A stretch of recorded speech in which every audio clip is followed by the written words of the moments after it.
La creencia en libros malditos. Yo soy bastante escéptico respecto a los temas de esta índole. No creo mucho en maldiciones, fantasmas, embrujos, etc. Me declaro escéptico a ese tema, pero voy a compartir algo que me sucedió y que realmente no le encuentro explicación. Esto sucedió hace ya muchísimos años, muchos años.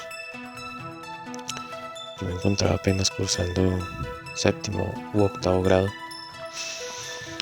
De repente llegó a mis manos un libro que narraba la historia de una joven que entró a una secta satánica y de cómo esta joven, luego de excesos de drogas, alcohol, sexo, logró escapar y contaba su historia al pie de la letra.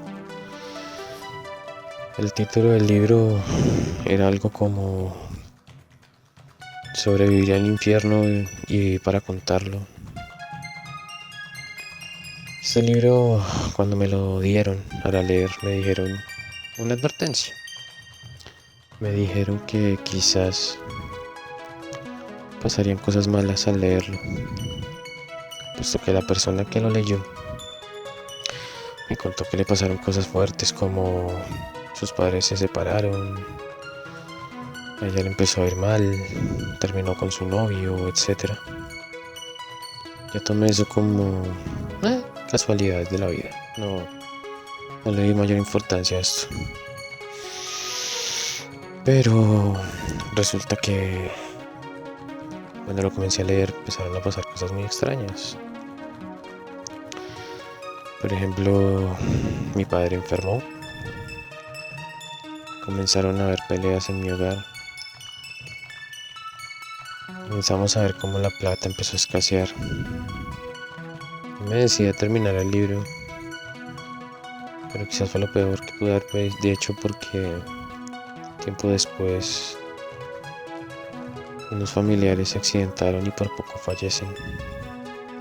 De hecho, los médicos y los expertos del tránsito nos explican cómo sobrevivieron a ese accidente, puesto que el automóvil en el que iban quedó prácticamente destruido. Ellos salieron muy lesionados, pero quedaron con vida. Y afortunadamente hoy se encuentran bien, sanos y salvos. Este tema de libros malditos, no sé. Quizás ya venía predispuesto por lo que me había contado la persona que lo leyó y me lo prestó. El hecho es que terminé de leer el libro, lo devolví y las cosas volvieron a la normalidad. ¿Casualidad o no? No sé. Pero igual creo que hay que tener respeto por ciertos temas o por ciertas cosas que, aunque parezcan tontas, realmente pueden causar muchos problemas.